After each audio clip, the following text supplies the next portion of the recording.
is an island in the Philippines called Mindanao, one of the major islands, the land of promise. Rich in biodiversity and natural resources,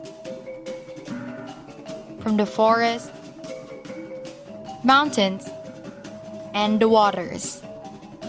Known as the fruit basket of the Philippines, therefore, the land holds strength in agriculture and the progressive growth of the cities. As the second largest island in the Philippines, it has lived up to its promise of abundance to those who live in it.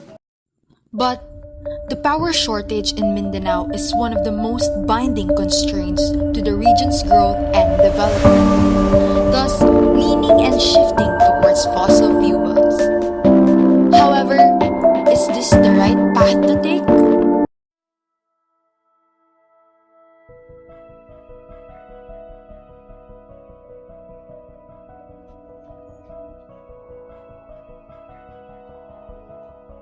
Okay, I'd like to give a brief overview of the power situation in Mindanao. We are different in Mindanao compared to Visayas and Luzon in terms of our structure of our power situation and the way electricity is being delivered. And at the moment, we are not yet connected from the Visayas and Luzon in terms of submarine cable. Kasi Luzon and Visayas are already integrated by way of submarine cable. So they are sharing electricity. In the case of Mindanao, the submarine cable is yet to be completed by next year. So that Luzon, Visayas, and Mindanao shall be connected or interconnected already under one Philippine. The power structure had to be understood in its entirety, from generation, transmission, and then distribution, including eventually the usage. Sino ba ang gumagamit ng electricity? So that one had to be understood for us to look at really putting forward or coming up with recommendations.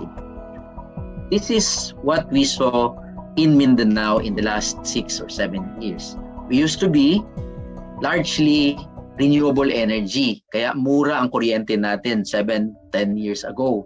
But today, mahal na siya kasi itong orange, kung makita ninyo, yan yung nag-dominate ng ating power supply in Mindanao. And that is coal. Coal is imported 100%.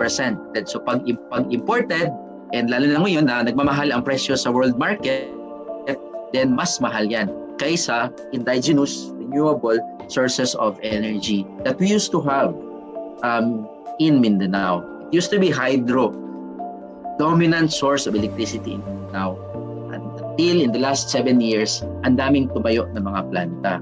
So during the time that we are having so much of renewable energy, in fact, ang energy mix natin noon, 70% renewable energy, 30% fossil ang tawag natin sa coal at saka sa diesel. That's why we used to have cheaper electricity rates. Bakit mura? Wala man tayong ini-import. Kaya lang, over the years, tumaas ang ating demand, nag-progress ang ating mga cities, kinukulang ang supply. That's why we need to have additional electricity from several power plants. Yun na lang, ito ang naging problema.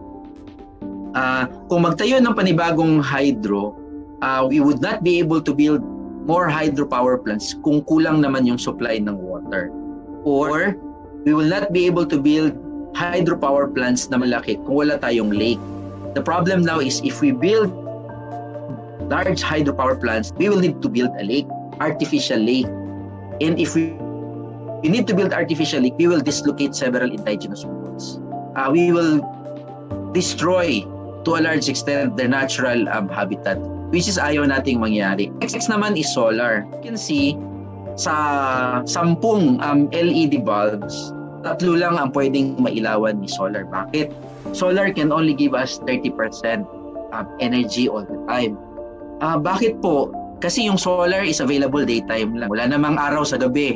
So that our solar power plants will be useless by night compared to coal, which is most of the time 100% yearly. In fact, 9 out of 10 available si coal because the kind of technology being used for coal makes it appropriate to deliver electricity over a long period of time. If we don't do anything, very likely we will be having more of the coal-fired power plant being built in Mindanao. So pag nangyari yan, by 2040, where 10,000 megawatts is needed in, if we don't do anything to attract more of renewable energy, then we will see more of the fossil. So ang mangyayari, mas lalong mamahal ang ating electricity. But other than the monetary cost, na mahal ang electricity kasi imported, the other important dimension ng fossil technology is environment. That's why in Mindanao, our office is working with the Department of Energy, put together what we call Mindanao 2030 and Mindanao Energy Plan, so that we can be strategic in terms of working with several other agencies of the government, such as the Department of Energy, the private sector, the school institutions such as your school, in terms of making everyone understand that this is the direction that we need to pursue in Mindanao. IPR Mindanao project is a cooperation between the National Electrification Administration and the Mindanao Development Authority, with funding from the European Union. The overall objective of the action is to bring about inclusive and sustainable social and economic development. This way, they're able to help areas in Mindanao progress without allowing our environment to regress. Mindanao will rise up once more with solar panels, windmills, hydropower plants, geothermal heat, and even with biomass. A Mindanao with renewable energy and development programs promises a sustainable future, and through our collaborative efforts, we hope to see our land and people flourish.